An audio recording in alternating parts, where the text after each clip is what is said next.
Well, joining us now is House Budget Committee Chairman, Texas Congressman Jodey Arrington. Chairman, great to have you on the show. You and I are going to agree all day long that our national debt is a problem, the budget is a mess. But, sir, nobody ever wants to do anything about that, and I don't see anything in the political landscape that tells me that's going to change. Do you? Well, Brian, I think we do know how bad this is. I think, to put it in perspective, though, $6 billion a day in borrowing, half of that is interest on the debt alone, which is now in total exceeding what we spend on national defense, and we could go through the litany of flashing red lights. Look, we have done some things. I want your viewers to know that when Republicans took control of the House, we negotiated the debt ceiling for fiscal reforms and spending caps. That would save over $1 trillion over the 10-year budget window. We have worked hard to keep that discretionary budget flat. We reined in the waste and fraud in two major welfare programs, entitlement programs, Medicaid and SNAP, to the tune of over $1 trillion, which is twice as much as anyone's ever cut from mandatory spending. The other piece of the equation, Brian, is growth. And we're putting pro-growth, pro-work, pro-energy policies in place that are unleashing growth, job creation, and prosperity. We've seen the growth rate go up by a percentage point. You sustain that over 10 years, that's $3 trillion to reducing the deficit. And we haven't talked about dereg. We can talk about leveling the trade playing field, the quadruple revenue that we've received. All in all, the deficit has gone down year over year for the first time in a decade, according to CBO. Now, that doesn't mean we're out of the woods.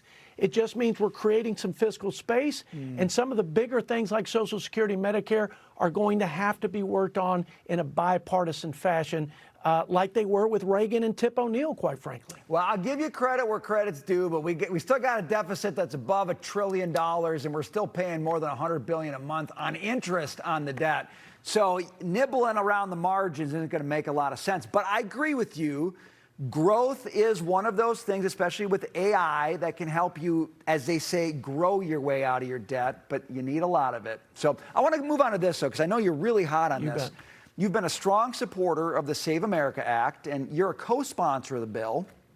Earlier today, the vice president addressed President Trump's latest gamble to get it passed in the Senate by attaching it to FISA. Listen to this. Leader Thune said it's unrealistic to get the Save America Act passed by attaching it to FISA, which is what the president's looking for. Do you believe this is possible? Well, why don't we try? Why don't we try and at least force people to vote against it? One of the things that sometimes frustrates me about the legislative process is that people will go into it saying, this isn't possible, therefore we're not even going to try. Well, let's actually see. Let's try it. And if it's not possible, then let the people put their name on it. This is also good for the American people. Let people go on the record and actually answer to the American people, which is why I think we should do exactly as the president said. Chairman, you got a lot of colleagues in the Senate on your side of the aisle who just don't want to do Save America Act. What's the problem there? Is it leadership? Is it just we don't have the right Republicans in there? Why don't they at least want to give it a go? Well, look, to be candid, we in the House have passed the SAVE Act multiple times, and we have a simple majority.